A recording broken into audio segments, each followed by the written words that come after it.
What's up, guys? Something 93 here in the place to be. Welcome to the Bennett Brothers Wrestling Corner, episode 13 of season 3. Like always, after a pay-per-view, the following show is basically like a review or thought show. However, this time it's a double review because last week, not only did we have WWE TLC 2014, we also had NXT Takeover, Our Evolution. Now, I don't think,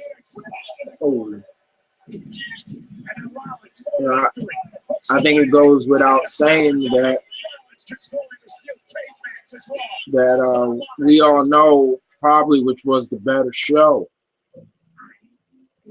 And because it seems as though Our Evolution was the better show, I'm now contemplating whether I should basically do these reviews in chronological order.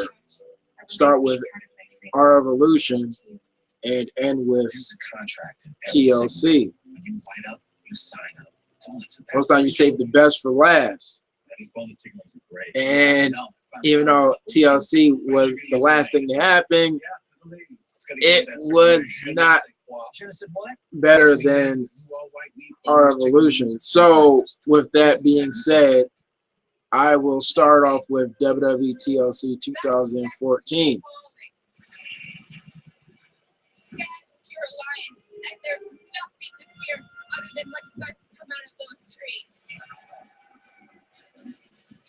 All right, so WWE TLC 2014 taking place, coming to everybody live from Cleveland, Ohio. Home of The Miz, home of Dolph Ziggler, home of the Cleveland Browns, home of the Cleveland Cavaliers. And it's good I say the Cleveland Cavaliers because that's the arena they were in. They were in the Quicken Loans arena. And, it's a good thing that I bring up that, I bring up Dolph Ziggler and Cleveland because, Dolph Ziggler was the person to kick off the show for TLC. Him and Luke Harper, the ladder match. Now, my good friend Nate was a little bit, can I say disappointed, or I guess a little bit disappointed that Ziggler was, was curtain jerking. That's the term. And I don't know if it's just wrestling, but just entertainment, period. You're the curtain jerker. You're the first one to start off for the show. But it was a little bit refreshing, because oh no, what? That'll be spoiled. Stay tuned after Raw for a sneak peek at the new event series. Ziggler was not only Ziggler was in his hometown, but he was representing Cleveland with. At first, I thought on the back of his tights it was just, his regular logo, just in Brown's color. But then when I see it, I see it's the elf. And I'm like, wait a minute, that's that Brown's elf, which I never understood. And I even asked, me and Nate were talking, my friend Nate, he's from Ohio. He's a Bengals fan. Even he didn't understand. I'm like, why did the Browns back in the day even have an elf as their logo? When the whole term, the Browns term actually is in reference to a dog. But for some reason, I guess back in the, I don't know, was the 60s or something, I don't know when, they had an elf as their logo. Weird. Look out. Oh, I've done the 5 moves. But anyway, I didn't doubt this match. I didn't doubt that this match was going to be great. I didn't doubt it at all. I knew that. Remember, I predicted that, that it would be something because, you know, the big man versus small man dynamic, while it's been time tested in regular matches. Oh, what the? No way. Oh, it's also been shown to work very well for ladder matches. And I can understand, and I can see the reason why, because it gives the smaller guy, especially the smaller guy, as a face, because it makes it more believable that the person has a chance to win because they don't have to pin their bigger adversary. They don't have to make their bigger adversary submit. The only they have to do is just climb up a ladder and win. I mean, snag whatever hanging, you know, up. That's all they have to do. And I believe that's why the big man, small man dynamic works very well in ladder matches. And get out of here, Noble. And, you know, let's just say Harper and Ziggler, they didn't waste any time in, you know, getting chaotic and getting things going. Oh, no. I mean, just from the get-go, it was non-stop brutality, and especially from Luke Harper. Man, I never seen a person after every time pushing somebody up the ladder will go on to push the ladder onto somebody. I mean, I can't count how many times Luke Harper pushed the ladder onto Ziggler after preventing Ziggler from getting the Intercontinental Championship. Oh, I actually hit it. I mean, we had a crazy spot where Luke did his suicide dive while Ziggler had the ladder up, and it was almost like Luke paused like in mid-air for once after the collision, and it just fell right down on the ladder, and that's the reason why his arm was bandaged for this Raw. We had, you know, X Factors, you know, onto the ladder. We had Ziggler, you know, doing his leaping DDT off of the jumping off of the ladder. We had power bombs on ladders. You know, first time ever seeing, you know, the catapult into the second rope move, you know, with throat first. We had Luke put the ladder over Ziggler and then do it. It was crazy. And then the ending will come. You know, it's funny that they were talking about, you know, Razor and Shawn in the classic WrestleMania match, ladder match. But the ending, you know, paid homage to their second ladder match, the one from SummerSlam 1995. Because the ending, you had both Ziggler and Luke Harper climbing separate ladders, and Ziggler would knock them off with a super kick. That's how, even though, unlike SummerSlam, unlike SummerSlam 95, you know, Ziggler, you know, was able to pull down the belt with one try. For those that know about SummerSlam 95, have seen that match, you know what I'm talking about.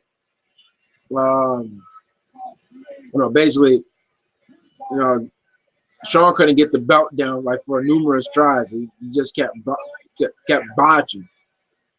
You know, Ziggler even got busted open, you know, I believe the hard way too.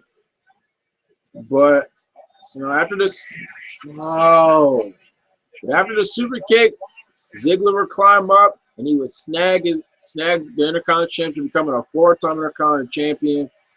You know, and that's what I predicted. Remember, last week I predicted that one title would change hands. And I predicted it to be the Intercontinental Championship. But at the same time, even though I'm happy for Ziggler, look out! You know, I'm happy for Ziggler. At the same time, I gotta be honest. Even though I understand, you know, I still feel the reason why they did was, you know, to give at the time Team seemed like a big loss in the war.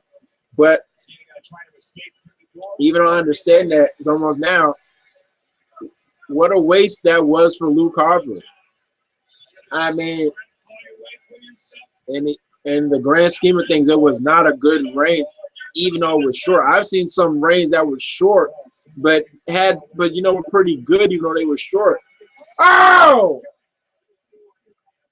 But oh my God.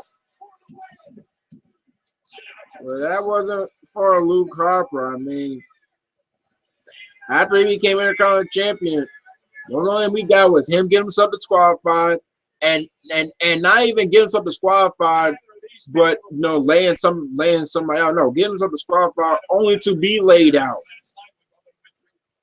So Ziggler will become Intercontinental Champion, and I know Roman Reigns seems to be the favorite, maybe for the Rumble, but I see Ziggler as a definite favorite too.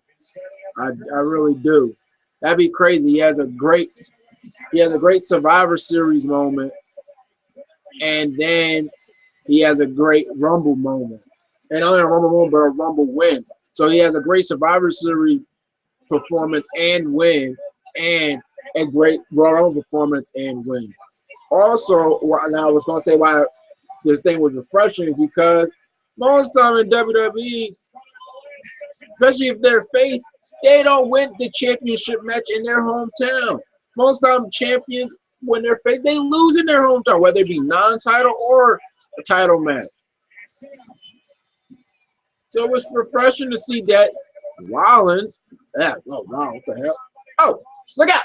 Ooh, that Ziggler won in his hometown. He won in Cleveland, Ohio. And you know, Cleveland also needed it too, because that day before that event, you know, it was the Battle of Ohio in NFL, the Bengals versus Browns, and the Bengals really whooped some dog tail. I mean, they beat them 30-0. So Cleveland really needed that.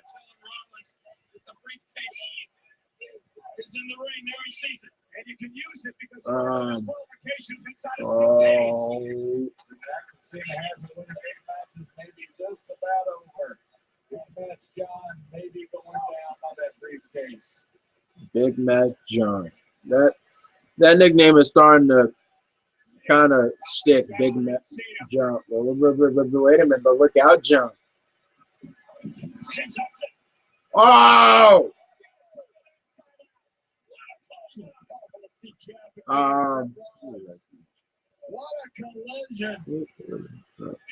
Yeah, I'm trying to remember this off the top of my head.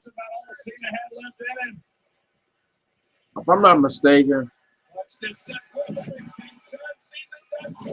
Oh, it was the tag team championship match. The tag team championship match between, you know, Miz and Mizdow versus the Usos. Even though I predicted the Miz and Mizdow to win, you know, but at the same time, I predicted them to win. You know, they didn't win because they got some disqualified, but they did keep their title. So my prediction of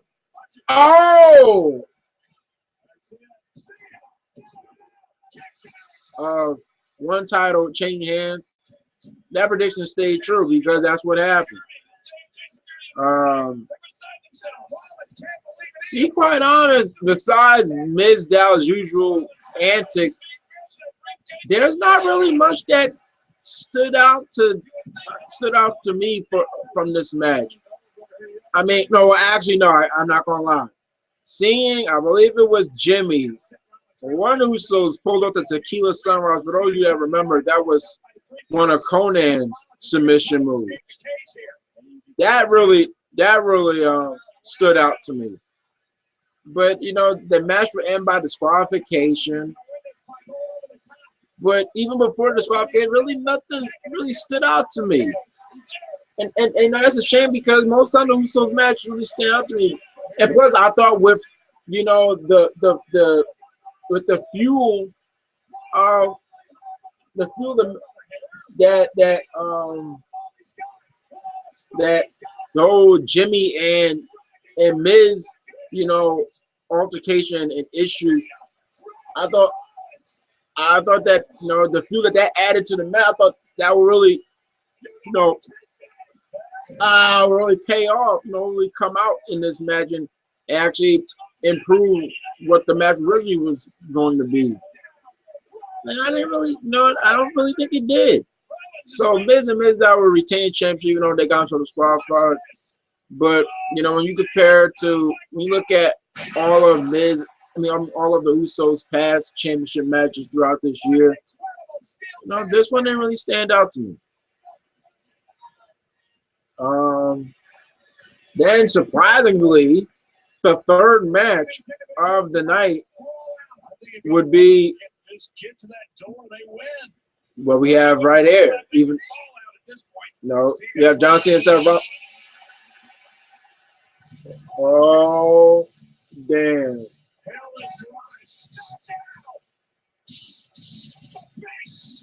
It's funny. Brock Lesnar comes out during Cena's match, but Cena doesn't want to come out when Brock Lesnar is dealing with Chris Jericho. Even though he said he really wanted Brock Lesnar that bad. They are both in a cage and they are both trapped. Lesnar's got Cena on the roll, and there comes a carnivore. And you are about to put a beast inside a cage. I'm really surprised that I'm not really hearing a big pop, but I really thought that the crowd might boo.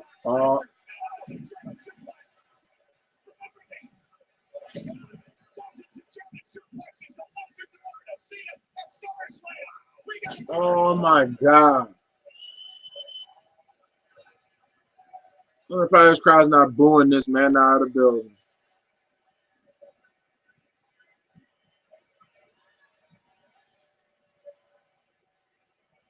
You're not going to get you some of Rollins after he curb stomped your head in.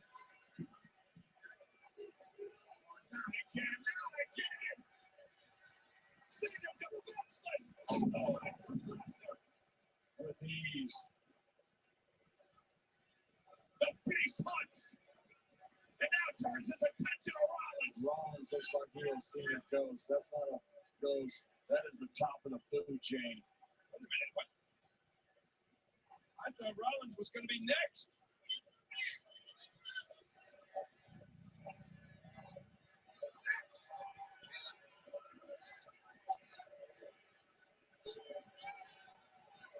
Really?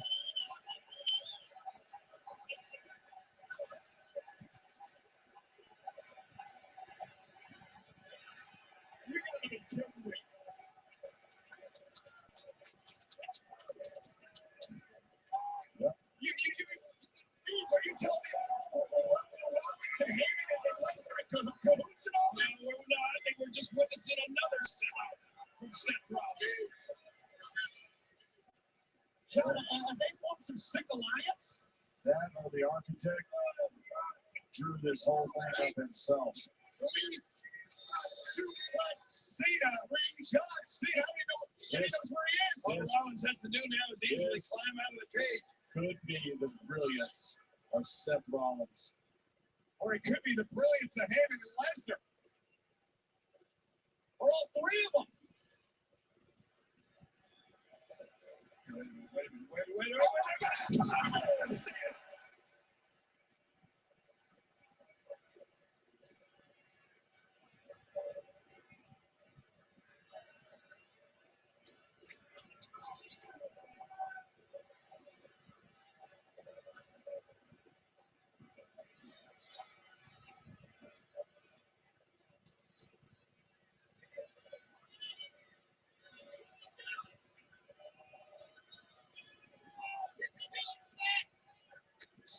You really just want to escape.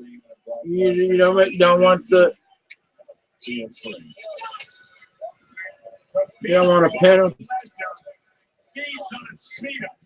And the scavenger units picks his bones. One more step. That scavenger is the architect of that top.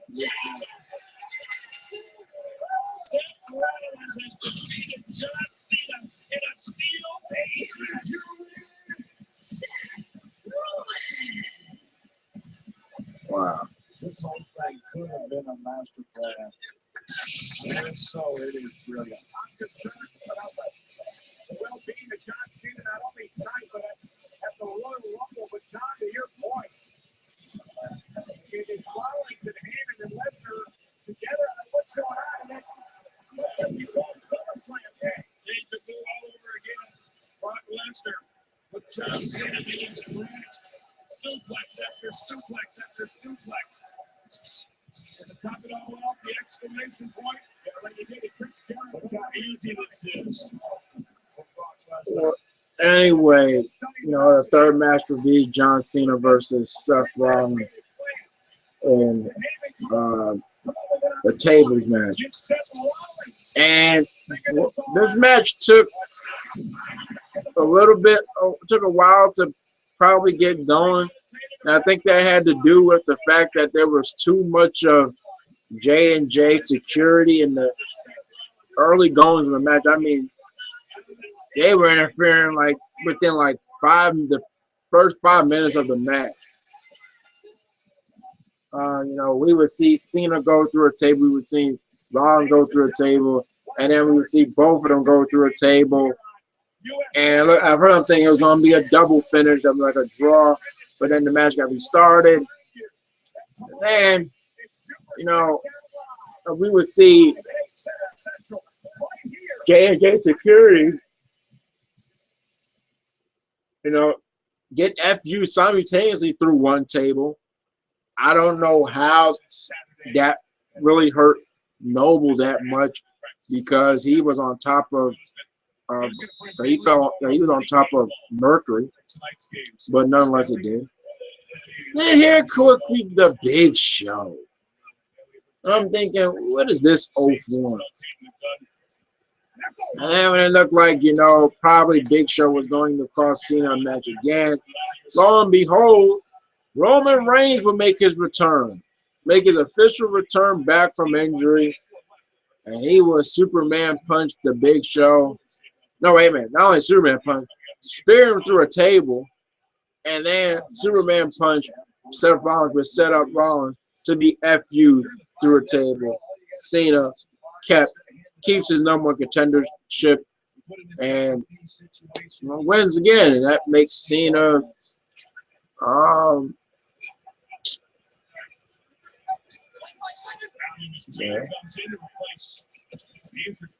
I believe Cena, he has a good record at TLC. I'm trying to think, you know, man.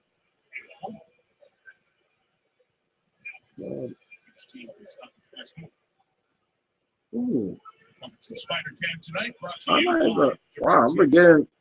Who did John Cena face TLC 2013? Oh man. Ooh. It's been a long time. They were able to get on the board there with Cutler to start the fourth quarter. Oh man. Oh, I'm forgetting. He had that match with Randy Orton, the unification, and he lost that. So yeah, Cena, you know, makes amends at TLC by winning this year. But no, wait a minute. Cena actually doesn't have a good record at TLC. He lost at the first ever one in 2009. He won in 2010. 2011 he wasn't there. He lost 2012. And he lost 2013. So yeah, he has a losing record at TLC. You know, overall was a good table. It was a pretty decent tables match, but it took a while for it to get going because there was just so much, you know, involvement of Noble and Mercury. But still, at the end of the day, you know, he lost. Rollins still, you know, looked like he belonged, you know, in a big match setting, which is good.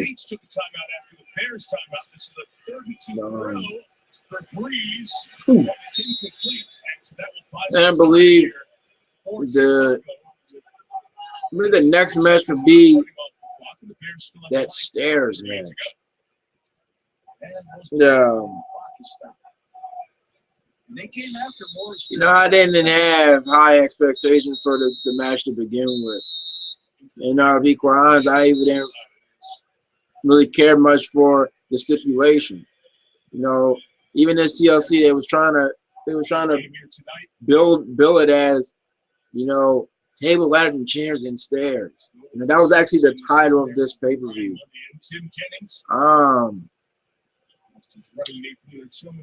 You know, yeah, what did Nate say? It happened.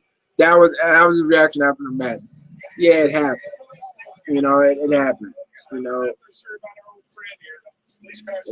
wasn't pretty at all. I saw that Nathan, you know, said hello and hello Nathan. And so I don't see your comment on the comment section for some odd reason. No, I was really pulling for Luke. I mean, no, I was really pulling Rowan. You know, I was really pulling for him, but Big Show would knock him out with a punch, I think, in the back of the head, and he would win. I think one thing that stood out to me about this match is that, you know, I never saw somebody do what Rome was going to do, where he actually climbed to the second rope with the steel step and was basically going to smash Big Show with him. You know, while Big Show was laid on top of another layer of steps. I actually caught Big Show a little bit in the hip when Big Show tried to move out of the way. But I never saw that before. But at the end of the day, Big Show would get a win. And judging from what took place. Wait a minute.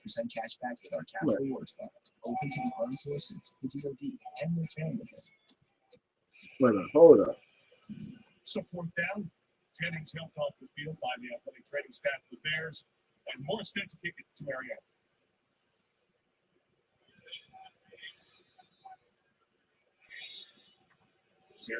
Wait a minute. I think I mixed things up. Give Marietta some blocking on a return. I forgot. 48 on the kick, Marietta. Juggles, flag down. All right. The third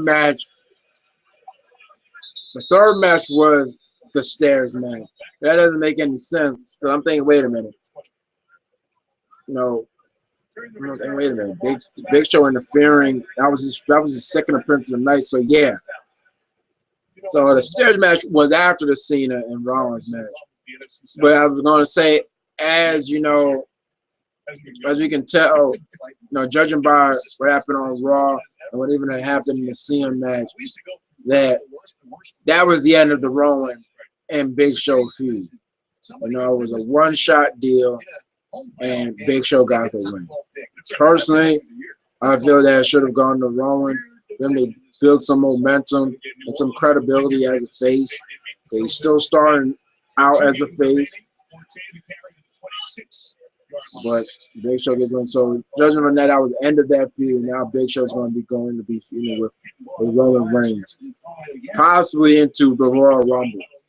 Now, probably it's going to be like a big thing, you know, when those two meet at the Rumble. What's going to happen? So yeah, then after that was the John Cena. I already covered that. Then the next match would be for the Divas Championship. Nikki Bella defending her championship against AJ Lee.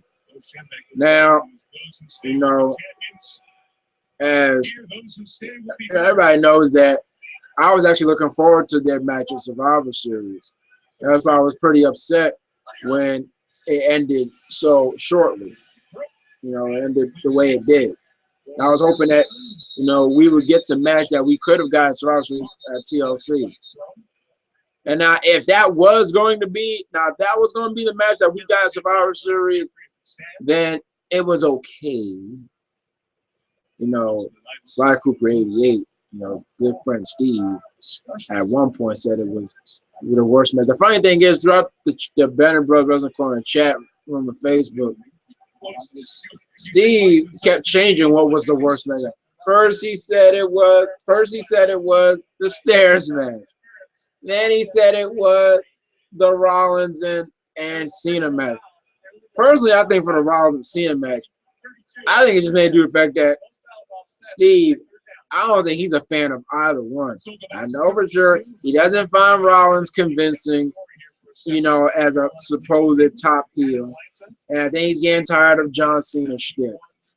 So a little bit of me feels that given the Cena and Rollins, I'm not gonna lie, at first, yeah, it was pretty sluggish and it took some time to get going. But then after a while, it started to get going. But then he said, the stairs match was the worst match. No, he said the stairs match, Dan Johnson. Then this match, the Nikki Bella and AJ match. We would get a pretty cheap finish, by the hands of Nikki. And after Brie got basically ejected from the match, Nikki was used, we believe, was hairspray or fragrance spray. Because sometimes you got the fragrance spray or hairspray, whatever. She blind. Doesn't matter. The point is that she blinded AJ and hit her signature. Now it's becoming her signature. Big forearm. But this one lacked the oomph that the one from SummerSlam and the one from Hell in a Cell did. But she hit the rack attack, and 1, 2, 3, Nikki retains her Divas Championship. Now there's a lot of speculation, especially due to AJ's Slammy Award acceptance speech, that AJ is possibly leaving. She is possibly leaving the WWE. And that's the case. I'm gonna miss AJ. For pretty.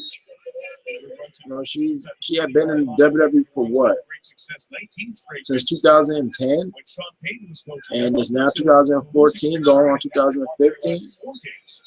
So for 4 years and a half, what a 4 years and a half of a career. I mean, first she was just AJ Lee, like the geek queen and everything, and then when she gets dumped by Brian, the rest is history. I mean, she has really gained a noticeable fan base. I mean, before she got the CM Punk chance, there were AJ chants. She got a pop when she came out. She still gets a pop when she comes out. Heck, WWE actually put the deal fully on her back. I mean, they really did. They really put it all on AJ. They really built the entire division around one person from 2013 to 2014. And that was AJ. So even though 4.5 years, if AJ is leaving, what a 4.5, she accomplished a lot in 4.5 years. And a little something for herself. Nancy grabbed her iPhone 6 so she could pay America card using Apple. After Nikki left, after Mickey left and Beth left, you know, Natty, you know, gets a good reaction. But after, you know, Trish, Lita, and Mickey, and you know, and others, no real female wrestler in WWE really gained and really had that big of a reaction when they came out until AJ. AJ had a real big reaction, especially during the time when she was GM. When her music hit, that crowd would go crazy. You know, that was at the start of her real rise. So, you know, and then that Payback with that Chicago crowd, they were definitely into, you know, the AJ Kidwin match. So if AJ's leaving, you know, you're gonna miss the Black Widow. You know, I enjoyed her work, definitely. Then it would be the chairs match between Ryback and Kane. You know, Ryback really needed a victory. You know, if you want to count the one against Jericho, so in terms of being a face, he had never got a win over, you know, in a high-profile pay-per-view match.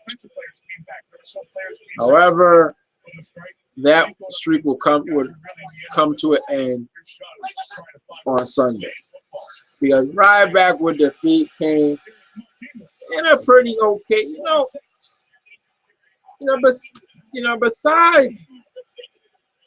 besides the Dubs and Luke Harper match, you know, the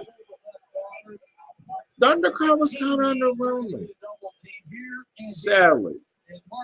No, overall, pretty underwhelming. Then the next match would be, you know, for United States Championship, Rusev defending his title against Swagger. And like I said, you know, they've been keeping this feud, you know, going, keeping it in the minds of everybody. But this time, this one had a little bit more future, more emotion, it was more personal. And, you know, for a match that was a match with that much, you know, emotional thing, it was so quick. I'm looking right now at the results, the times. It was 4 minutes and 50 minutes. You know, it was like bang, bang, bang, bang, and it was over. And ended with, you know, Rusev making Swagger pass out. And I was like, no, at one point when Rusev countered the ankle lock, the first ankle lock attempt into he tried to go for the accolade the first time. I'm thinking, and I was almost like, seriously, that's going to be the end? That's it? But yeah, Rusev will retain. You know, I don't know if that looks like that.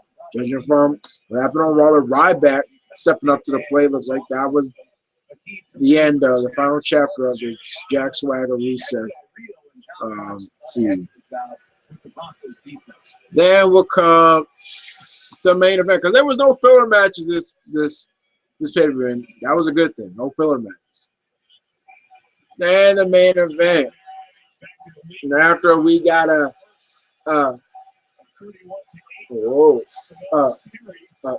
smorgasbord of tables, ladders, and chairs. We got the whole thing. Table, ladders, and chairs match, but not like the typical format where you gotta, you know, retrieve something that's hanging up. No, it was pinfall and submission, and it pitted the backwood patriarch, you know, Bray Wyatt, the eater of worlds, versus the lunatic fringe himself, Dean Ambrose.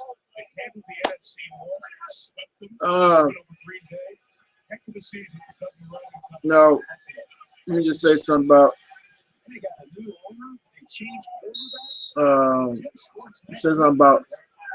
these guys. They pulled no punches in this match. None. They didn't pull any punches. Like they didn't really pull any punches at Survivor Series.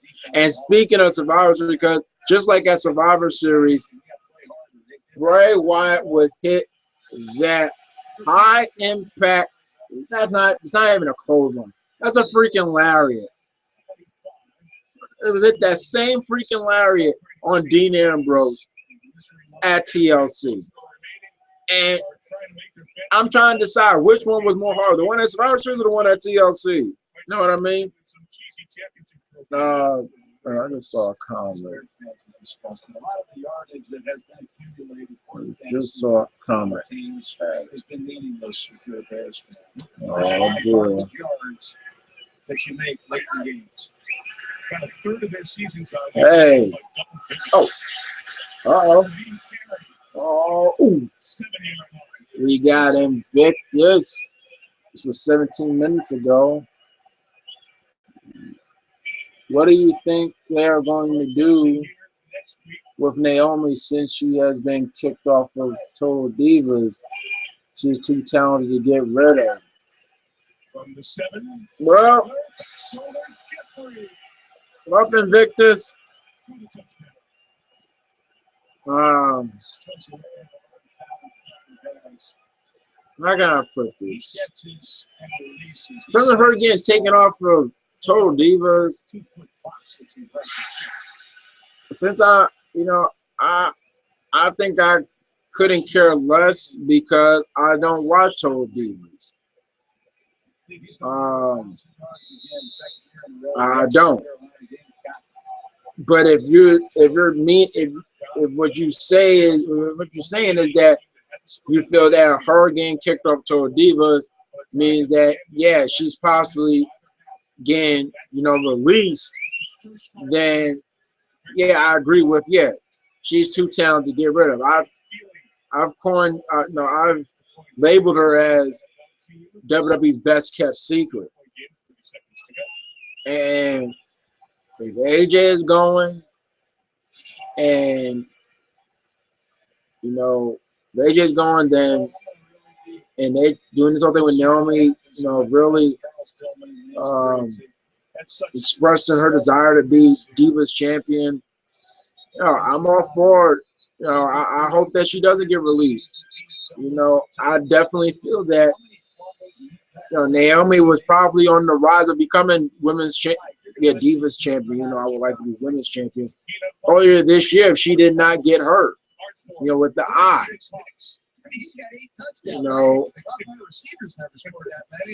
I feel that Naomi as Divas champ, would be great. I mean, she's far too talented to, there's too much talent to waste and too much talent to get rid of.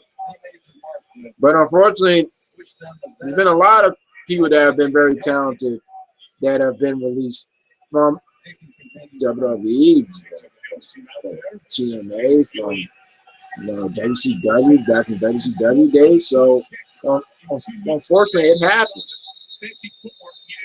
That doesn't mean I want it to happen, but unfortunately, it does happen. But if she's still gonna be on the roster, but just taking off of Total Divas, then I couldn't care less because I don't watch Total Divas. But if her being taken off of Total Divas leads to her being released, then that sucks. That definitely does suck. Convincing win for the Saints. I think their defense is going to gain some confidence with the 7 sacks. Jimmy Graham got going tonight. But back to the main event. These guys did. They did. They're talking about that lariat. They put no punches. Saw some first. We had Bray. Basically pulled the candlestick between the padding the tape that covers the turnbuckle connectors, and just had this candlestick poking out. He threw Ambrose throat first into it. Sick.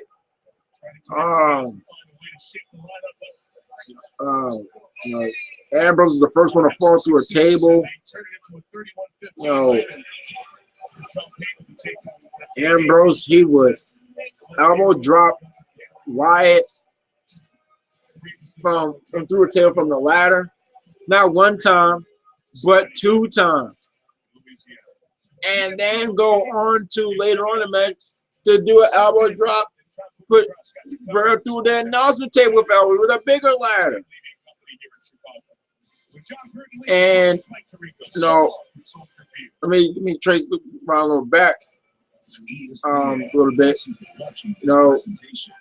A monitor came into play, but it wasn't used. Ambrose was looking at it, checking his hair and everything, and he saw the ladder all the way across because that was a monitor that was based on the Titantron. But now, fast forward to after the big table crash.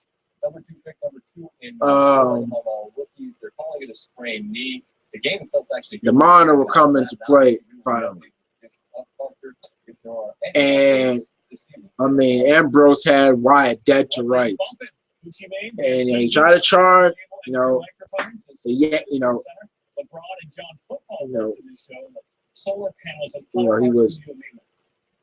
pulled back because it was still wired. Try to get again, pulled back again. So I stopped him. And do one more time and sparked all in his face. And I was reading an article that that wouldn't happen in real life. That people already article that came across so cartoony, and Bray would capitalize, seize the moment, hit the Sister Abigail, and get the 1, 2, 3 over Dean Ambrose. Great match, Steve felt that finish really ruined the match. But the funny thing is, even before that finish even happened, the Bray and Ambrose, that wasn't my match of the night. Even before that, you want to call it a hokey, Looney Tunes finish, or the term sports entertainment finish. Even my match of the night was the ladder match. Even while I was watching the Bray Ambrose match, I'm like, yeah, this is good, but I think I still like the ladder match more. So, Bray would get the win. This was Bray's first. No, wait, no, it wasn't. But he did get a win. He did get a win at Survivor Series Squad, but then he did get a win at SummerSlam over Jericho. But, at this moment, in terms of pay-per-view victories, Ambrose needs a victory. Let's face it. At Battleground, he did get him some of Rollins. They had the own thing where he lost by forfeit and everything. Then SummerSlam, he loses in the Lumberjack match.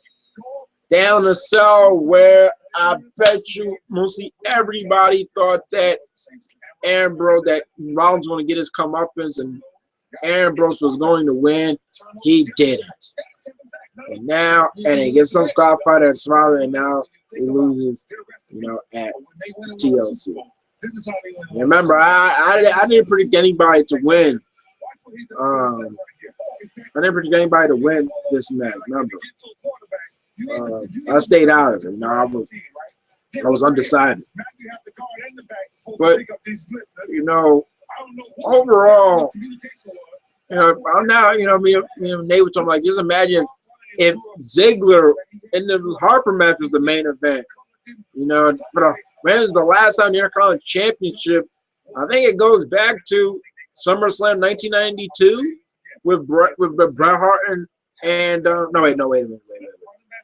Was that the main event? No. Let me check. Because that's when weaker defenses get exposed. That's when true leadership get exposed when they're out there a long time. If they can play ball control like this, the way they did tonight, I think they can do that. Saints defense came in ranked, fellas, 31st. How many teams in the league? 32, right? I'm not good at math either. 31st. Yeah, it was. It was the main event.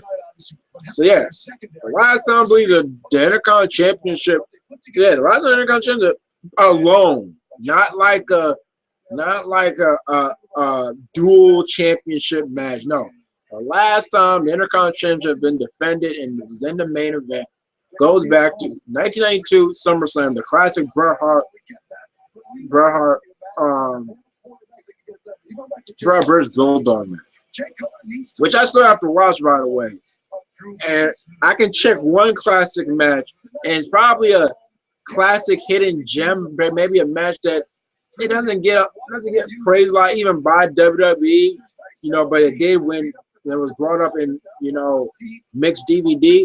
I finally got to watch the WWE Championship match between Mankind and Shawn Michaels at In Your House Mind Games. I enjoyed the hell out of it. I really did. But yeah, so just imagine if Dolph and Harper, close out the show. And it was the same finish. Ziggler walks out Intercontinental in his hometown. What a way to wrap up the show, to close the show. But at the end of the day, overall, TLC 2014,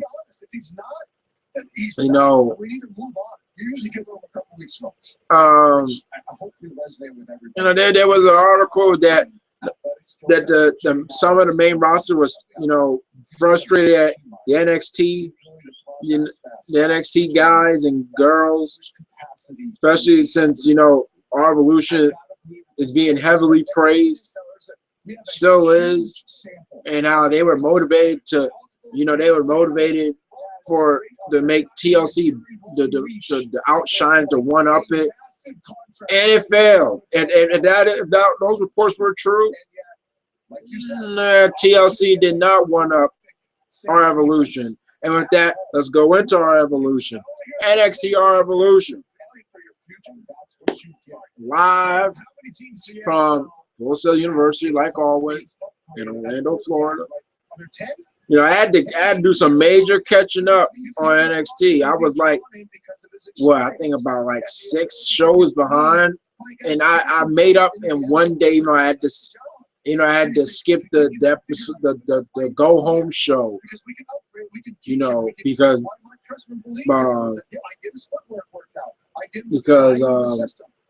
our Evolution was starting, and I wanted to watch the live show. I didn't want to watch the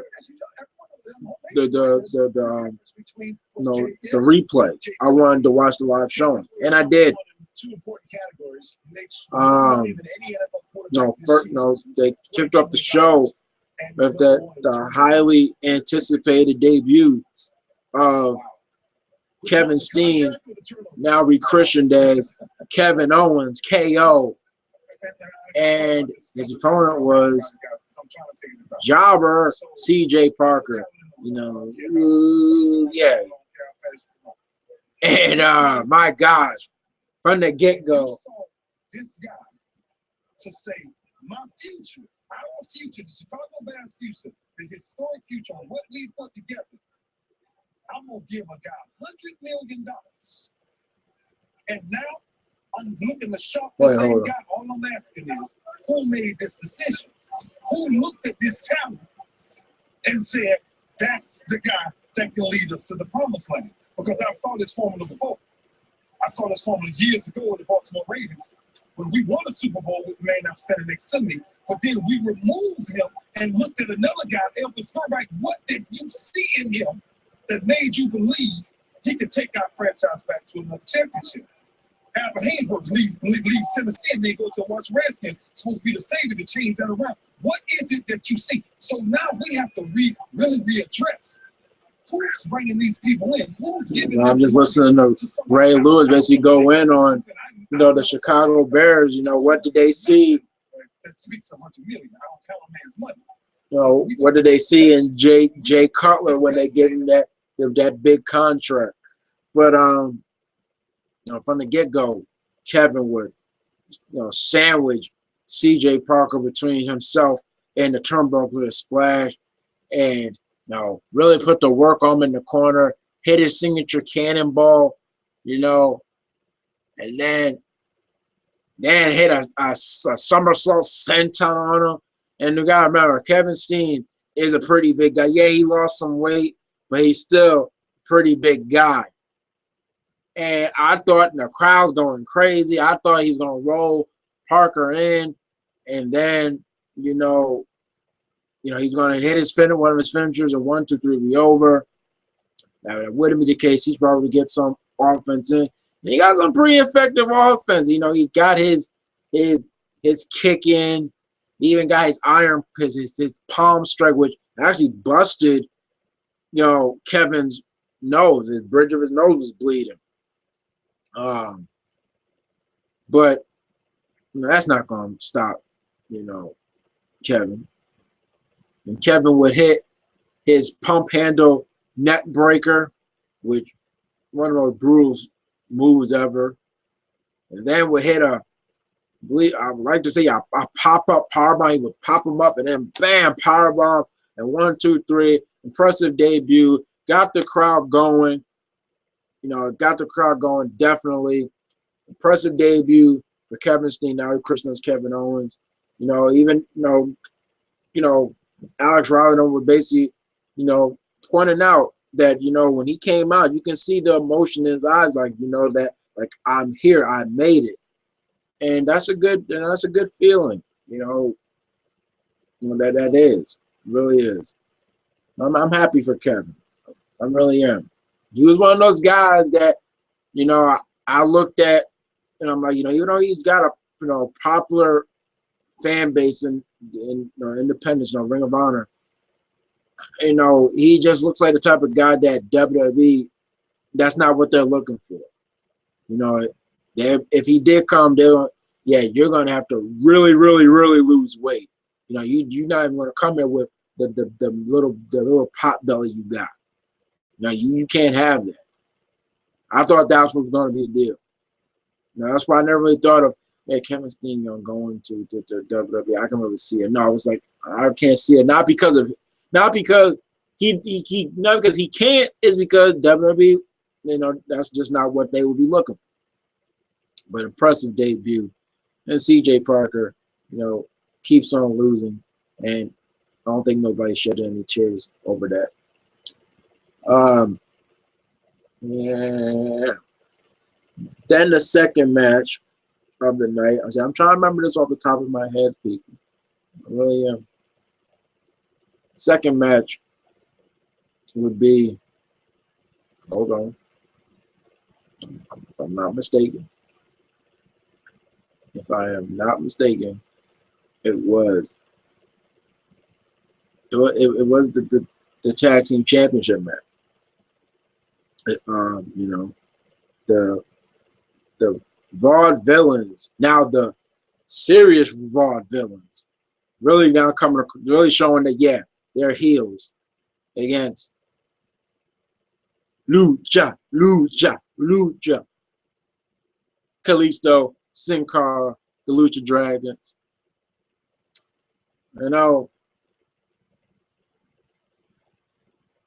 Nothing to take away from the Vaude villains, but I think everything that stood out about this match came from the Lucha Dragons. And that's not surprising. I've enjoyed all of their matches, even the non-title matches they have had. I mean, Hunico, since he became Sin Cara fully, officially, I'm seeing stuff that I never saw before. The same thing with Kalisto. That Kalisto is a human highlight film. And if he stays healthy, he's got a bright future. I mean, if he stays healthy. That's what really counts. For any wrestler, but especially for a high flyer and especially their legs. I hope that he does not suffer any leg injuries. And that is not, a shot at Rey Mysterio. Big fan of Rey Mysterio, but everybody knows that Rey constantly is getting knee injury. So I hope that's not the same fate for Kalisto. I'm seeing. Well, I think it was Sin Cara. He did a handspring. Like he's gonna do. He handspringed off of forget who's back, and it was just crazy. And then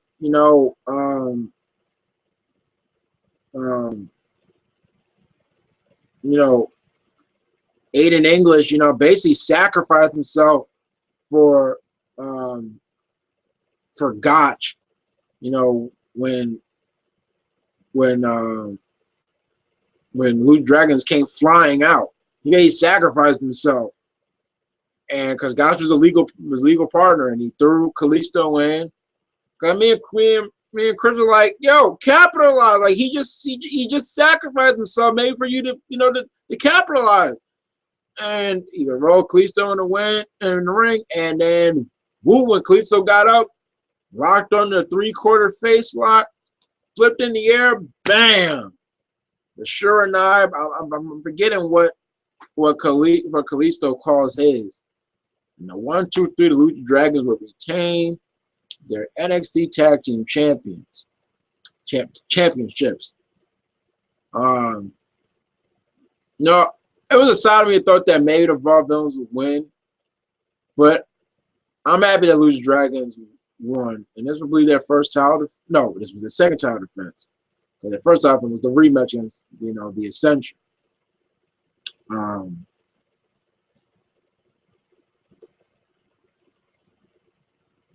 I think, if I'm not mistaken, you know what? Let me make sure.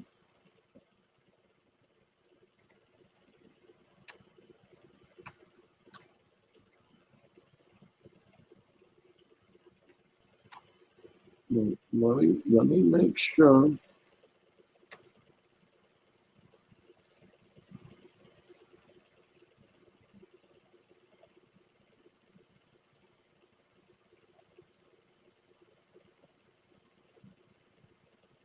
Okay. All right. Then, yes. Okay. So there was a match. I forgot that. There was a match before one of the marquee matches. Besides, well, one of the probably basically the marquee non-title match. We have Ty Dillinger go against the lone wolf himself, Baron Corbin. And for those that have seen Baron Corbin matches, this match did not end any differently from his past matches. Baron Corbin would dominate, hit the end of days, 1, 2, 3. But this time, but once again, we had Bull,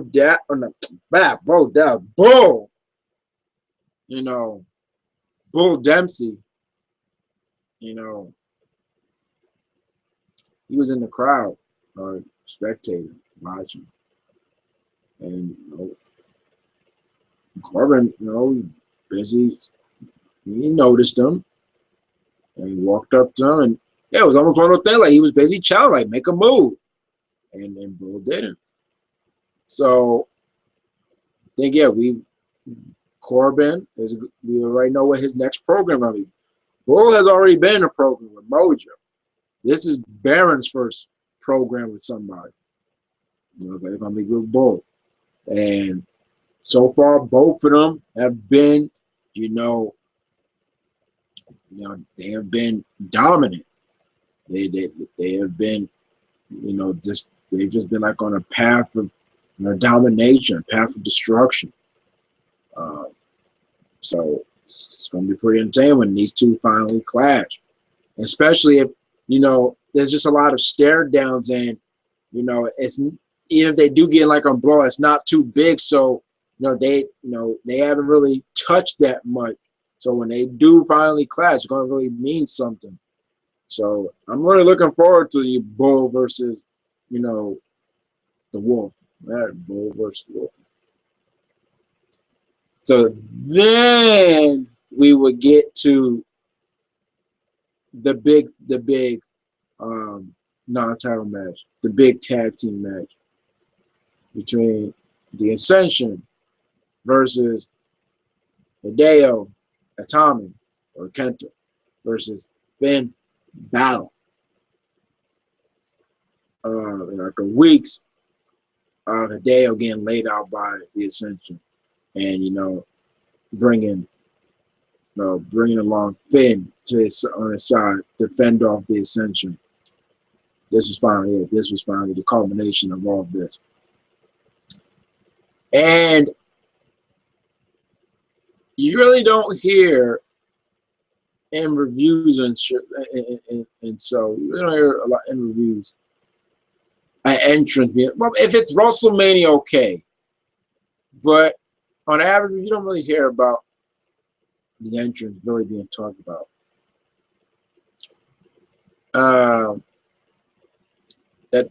That's different here. Yeah, this time it's different. We want to talk about emphasizing character and Epic. And I know Epic's being thrown around a lot, but it felt pretty epic. Finn Balor's entrance at Our Evolution was something to really feast your eyes on. A, because he donned his famous war paint, and that got the crowd crazy. But the thing was, when I was seeing memes and stuff about Finn Balor, WWE don't want him to have his face paint. I thought that he always wears the war paint. But then I came to find that no, he only wears the war paint like when he was in Japan or so. He only wore the war paint in like big time M.V.K, like big special matches. It was like for a special occasion. He didn't wear it every time. So, those memes kind of got those memes, had me think, they don't want him with the war paint, and like, they finally allowed him to use it here. No, I think it's the case that it's going to be like, I won't be surprised if, for the next takeover, he comes out with it again. Because he only does it for special occasions. And this was a special occasion. And boy, was the entrance. I mean, when he rose, it was in sync with, the rising of his theme. Every time his theme rises, because I love his theme. I love his theme. I love Adeo's theme, So, I mean, it was just a spectacle. Pretty creepy seeing him on floor. Like he's just coming out like from, I don't know, like the bottomless pit or something, and it was crazy. And then and what really topped it off was Connor's reaction after that. So he's that Connor just like, what the hell? And the match was great.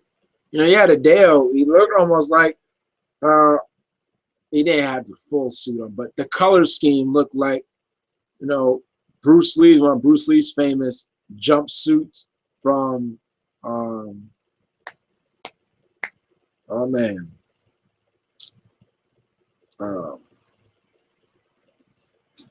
Hold up.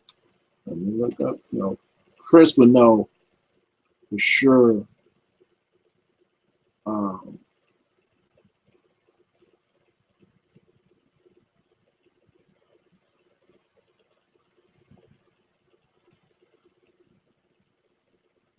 We will know for sure. Now, Game of Death. That popular jumpsuit of Bruce Lee's, the yellow and black. Yeah, that was the same color scheme Hideo had for his attire. At one point, it looked like Ascension was about to hit the fallen man, and Hideo came and pulled. I think he pulled Connor out. And then Victor, Baylor, he hit, he hit a good, they called it a reverse brain bust, but it was more of a like Devon's finisher, No, it's more, you know, the lifting, reverse DDT. But, you know, they would get the win, you know, after, I believe, correct me if I'm wrong, but I believe after, you know, the double foot stomp. But one thing to take notice, one thing that stood out, and made one of the biggest teasers ever. Hideo almost hit the GTS. When he scooped Victor up, he scooped, that crowd went crazy because they knew that we are about to see the innovator of the GTS hit the GTS. And I wanted him to hit it so bad because I really want to see somebody, you know, comment, oh, look, this is a shot at Punk. You know, now they're having this Hideo guy, you know, do the GTS. I really want to be that person to say, no, Punk got it from him. That's not even a shot at Punk. It's just, I know because there may be a lot of casual fans so that they would see Hideo, not know anything about him, and if they saw him hit the GTS, think, and now no one was going to see him Punk. Oh, this is a shot at Punk. You know, oh, what another way, an insult to him. It wouldn't be an insult. Kenta Hideo is the innovator of the GTS.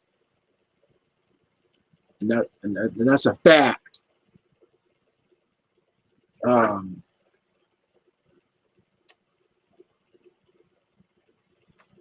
Then I'm trying. Was it the double stomp that put that ended everything for that put away the Ascension? I believe it was. I could be wrong. Then came the NXT Women's Championship match.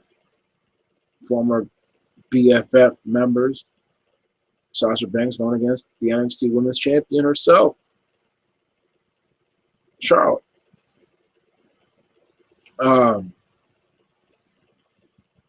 This was Charlotte already showed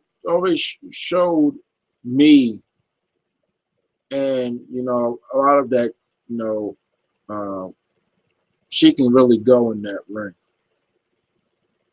And she even showed it more in this match. However, for me, you know, this was my chance to, you know, this was hopefully my chance to see if Sasha can really deliver in a big match situation. And she did. I mean, she pulled out all the stops. She did a suicide dive, which I can tell she herself by doing. You know, even Charlotte put out some things out of, you know, the hat. You know, one spot that I remember, you know, she was going for her moonsault, but landed on her feet and then hit a somersault senton on Sasha. And I know that hurt Sasha was bad. You can see on her face she was hurt from that. You had Charlotte. I'm trying to forget the transition into it, but it was a really unique transition to a neck breaker. You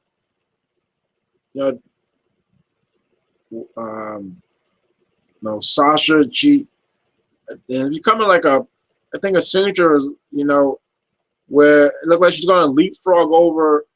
It looked like she's going to leapfrog over Charlotte. You know, jump using the turnbuckle rope and grabbed her head and then just pulled her face first into the second turnbuckle. Then we would get, you know, Charlotte hitting this major spear that turned Sasha inside out.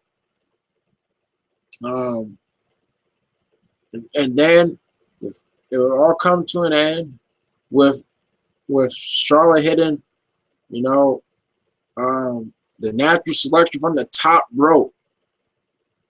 I mean, these ladies put on one hell of a performance. Once again, Charlotte really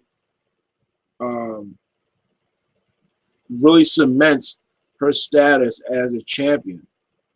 You know, me and Nate was talking like the other day that one thing we like about Charlotte is how she's presented. She's not presented as every time she has met, oh, she's the underdog. No, she's presented as the champion, where when you're in the ring with her, yeah, she's the odds-on favorite to win. As most time, like it's almost kind of like a boxing, you know, when back in the day when Ali or Frazier or you know Foreman, Tyson, you know, you know Duran, you know Sugar Ray Leonard, you know, you name it. I can go on and on. There was a period when they were champion that whoever the challenger was made favored to lose, not necessarily the champion.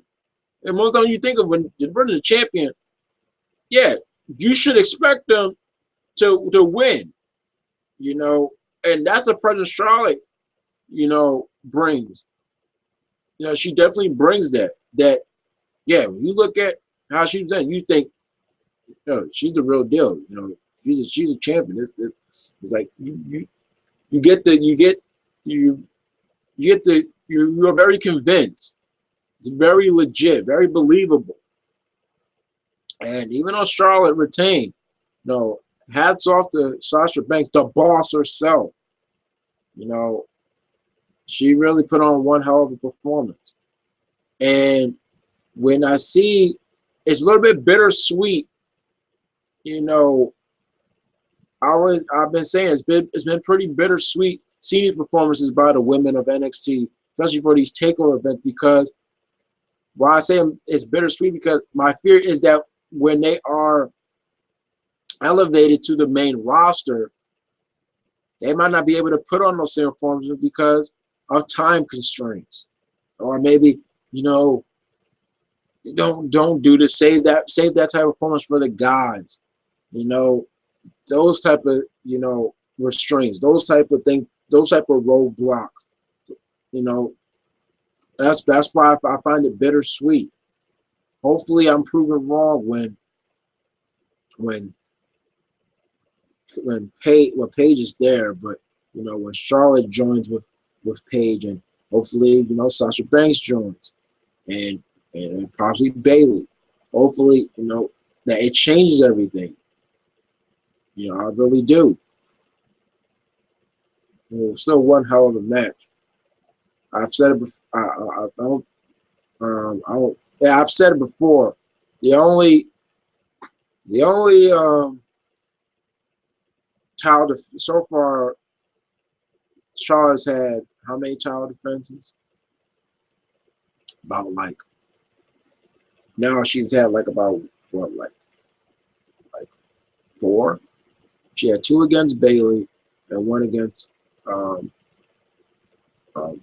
Summer. And I'm believing she had a match with Becky that they said the title was on the line, but I don't think it really was. So yeah, I think 4. She's at 4 so far. And out of those 4, there's only one that I really didn't like. And I don't even think it was necessarily short. I just think, once again, I don't know what's up with Summer Rae. You know, I really did not like that match at all. I don't think it could be perfect. But that was one hell of a match. It really was. I'm proud of both women. Like I said, I'm like, Ric Flair has to be very proud of his daughter. You know, he really has to be proud. I mean, I know a lot of people might think, oh, well, she is the daughter of, look, I know a lot of people feel that, that's the reason why these pushes come and everything, but you gotta remember, there have been some people that have been related to Pablo that did not work out, and they didn't really even get a push. Oh shoot, what the hell is Bug doing? Get out of here. Like, you gotta remember that. Like case in point. Anybody remember Manu? He was part of the early incarnation of Legacy. He was related to Alpha. He didn't really get a big push. He was released like in no time.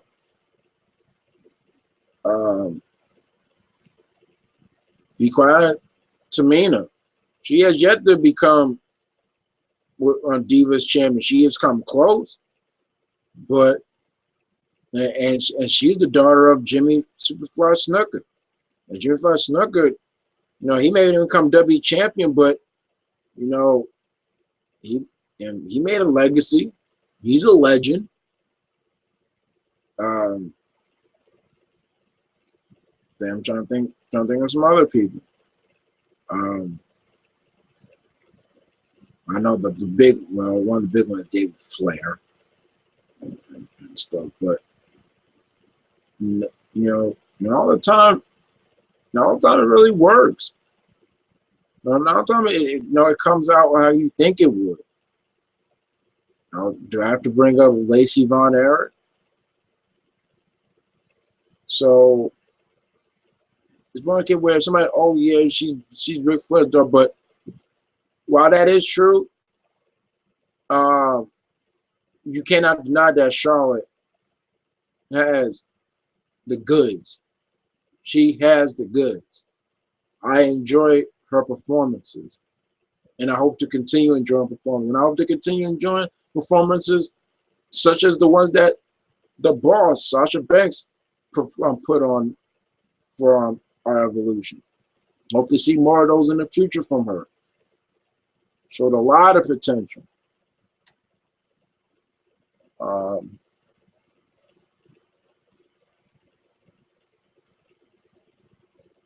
Then came the main event. Yes, people. The main event. NXT Championship challenger, Sami Zayn. Champion, Adrian Neville.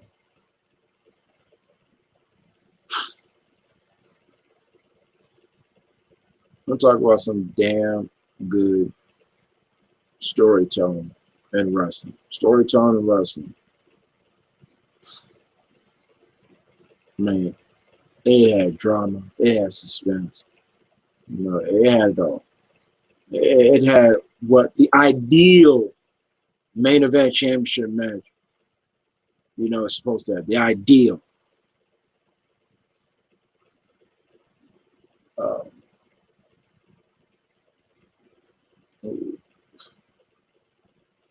Man.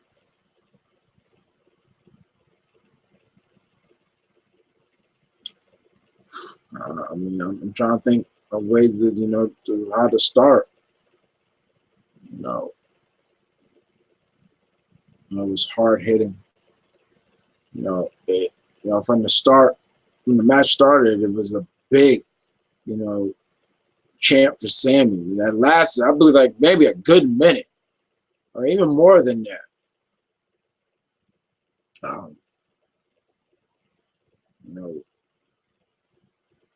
We would get great back and forth stuff from both guys. You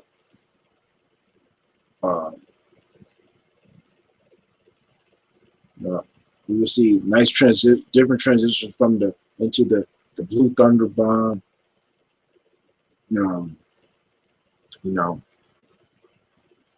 I thought Sammy had a one when he put his knees up to count the red hour and he locked in the Koji clutch. I thought, oh shoot, can you just imagine? Neville's final defense, and it ends with him tapping out. That would not be the case.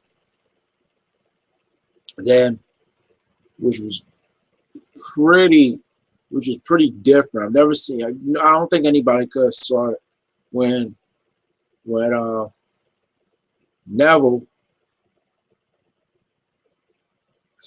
when Neville, he had the pin, and when Sammy kicked out, it caused Neville to fall backwards. You know, the back of his head landed right on the back of the referee's head. I don't think anybody could. That was a different type of ref bump. You know, that was like, oh, I saw that guy. I was like, oh shoot. And you know, Sammy, you know, he would, you know, he was concerned for the referee, and you know, because he was he took his eyes off Neville for 1 second because you know he was concerned, you know, about the referee. He got super kicked, and then got a brutal reverse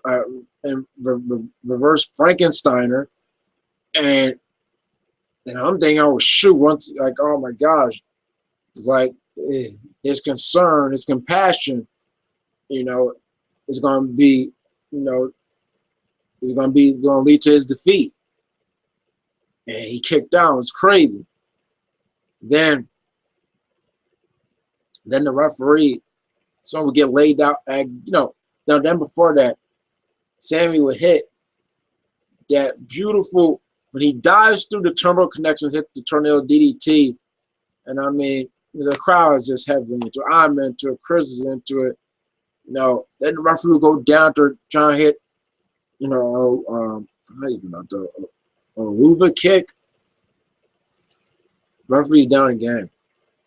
And Sammy, you know, has the NXT championship in his hand, clutching.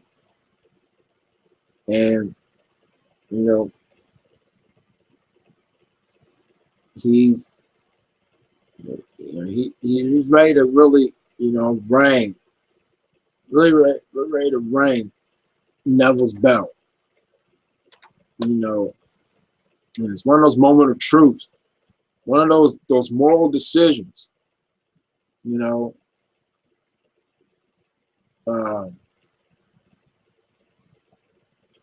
and you know, got the crowd. No, like not this way. You know, you got Corey Graves, you know, saying, and speaking of Corey Graves, I have nothing.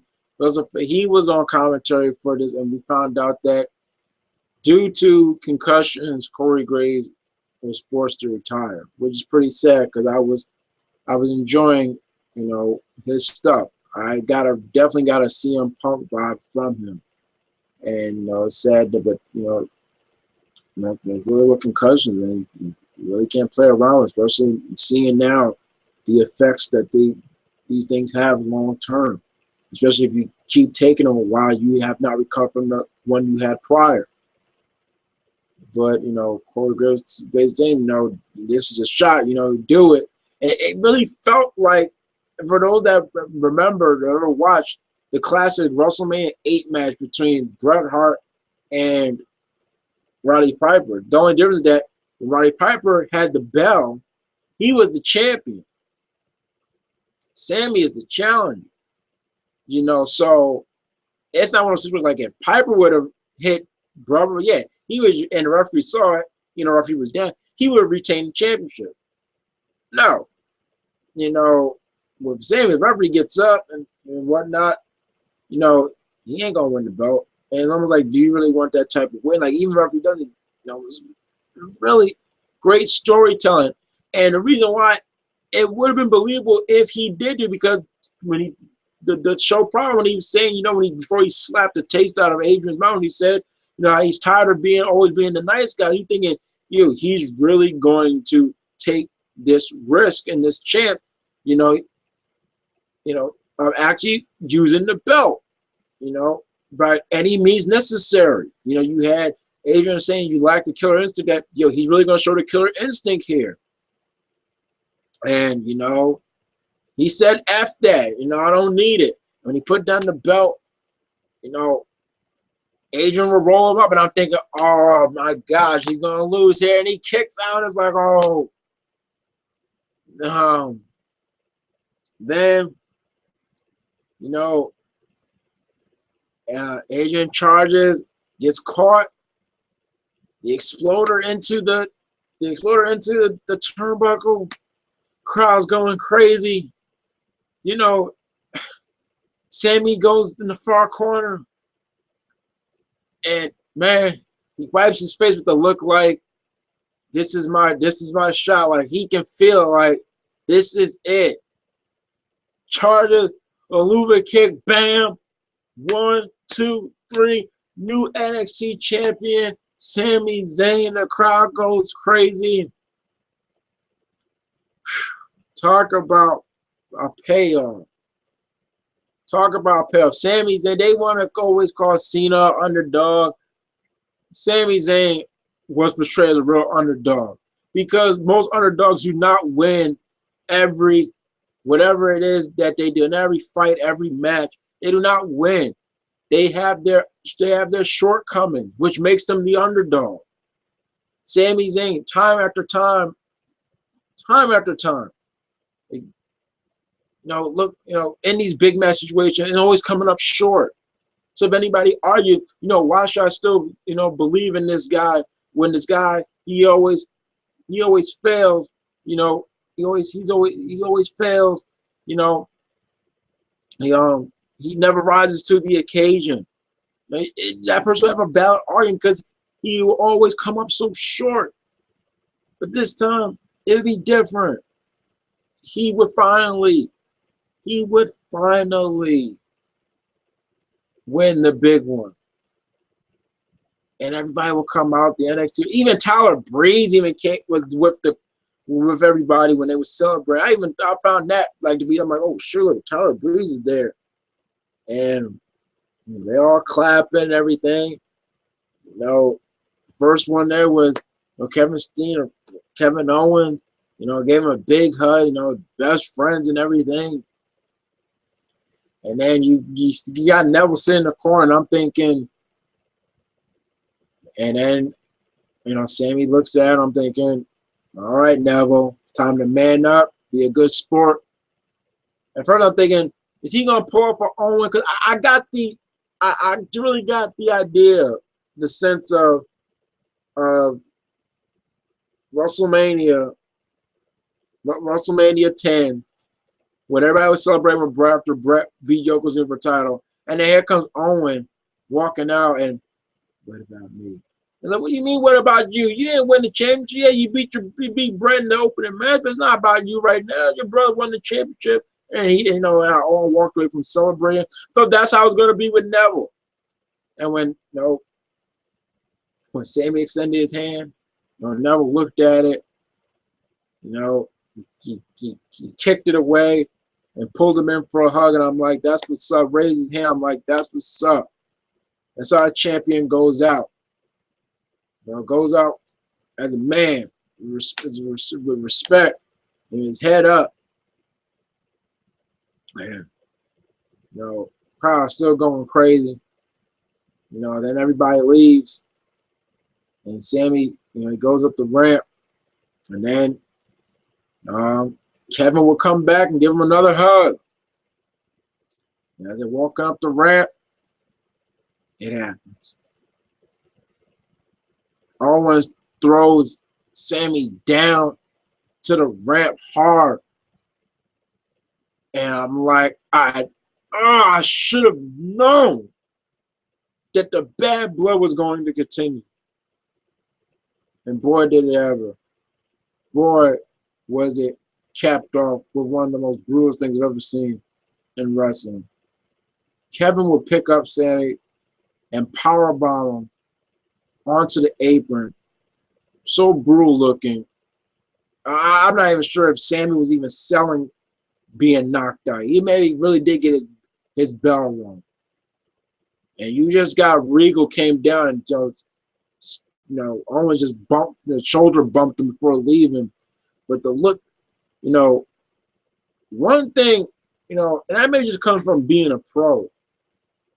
One thing I like about Regal as GM is the scorn whenever a heel does something bad, the scornful look he gives them.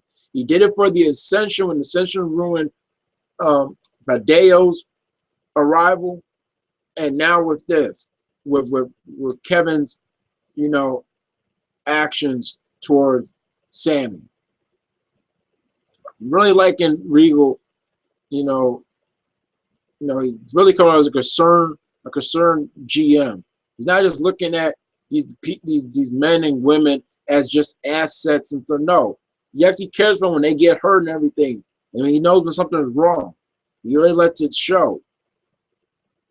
And the show will basically end, you know, after all the celebration, it would end with Sammy basically, you know, basically almost unresponsive. You know, he's knocked out. You know, that's how it would end. So already we know what's in store. What ride we are going to be on. The bad blood continues.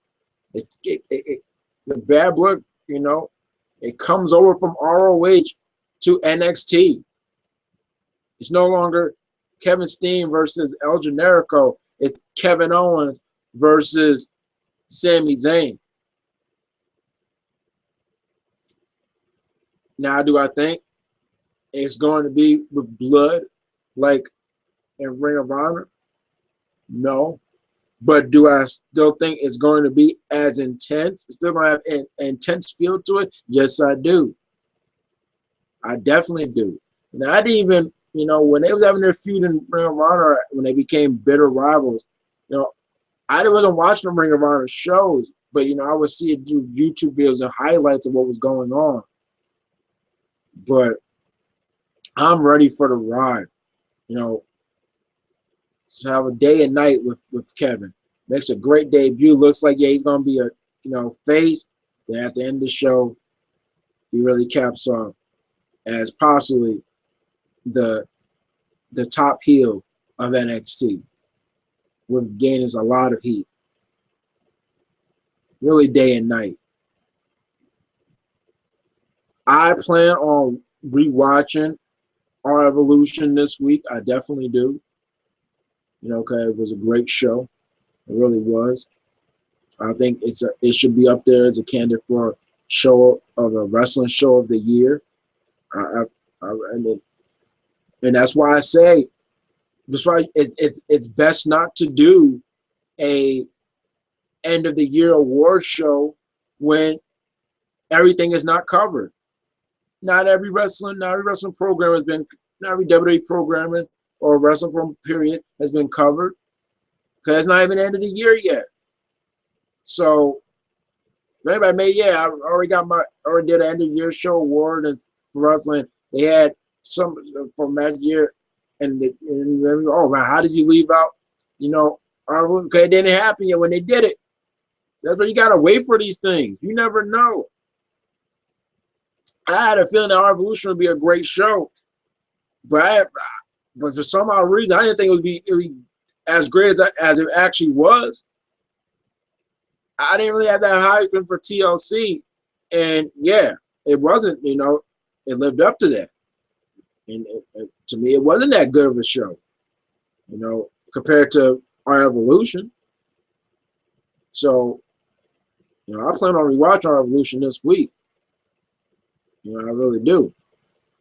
Our Evolution was one hell of a show. It really was. And the type of reaction that Sami Zayn got when he won the NXT Championship is the type of reaction that you would expect, for a babyface winning the championship. That's the type of reaction you expect for them winning. And I would like to see that more type of that storytelling in wrestling and on the main roster when it comes to these championship matches. No, okay, yeah. The Brock Lesnar scene right there, they've actually had a tale to them. They have. But I don't know if not as dramatic as that Neville and Zayn match. I don't know. Heck, even the Charlotte and Natalia match from the first ever Takeover had got a great storytelling, in-ring storytelling, and great drama and suspense. And that's what we look for in championship matches, or just big-time non-title matches, just matches on pay-per-views to begin with. They're supposed to feel special. And that's what so far these NXT takeovers have really felt. The last takeover was okay. I don't think it was better than the first ever takeover, but our Evolution was definitely better than Fatal Forward, and that's a good thing. You want progress. You definitely do. I really I'm seeing late that Sin was here. Oh, what's up, Sin? I really thank all of you that that was here for this wrestling corner. I'm not really gonna get into what I experienced early this morning while I was going to school, but I really needed to do this wrestling corner. I really needed to do a lot of things to take my mind off of what I experienced. For those of you that have me as a friend on Facebook, if you have not seen, but if you have seen, you know what I'm talking about. I really need to do this wrestling corner to really take my mind off of this morning. I really did. But other than that, I hope everybody has a nice weekend. Stay safe. Oh yeah, I forgot. Next, this is Tuesday will be SmackDown Live, Super SmackDown, and there's gonna be a main event too. So we have 2 programs, on one night. And then Monday, instead of having Mick as Santa Claus, we're gonna have Hogan as I guess the Santa Claus for Raw. But other than that, this Hope the 93 always in the place to be. Thank you for watching the Bennett Brothers Wrestling Corner, episode 13 of season 3. Enjoy your weekend. Stay easy, guys. Peace.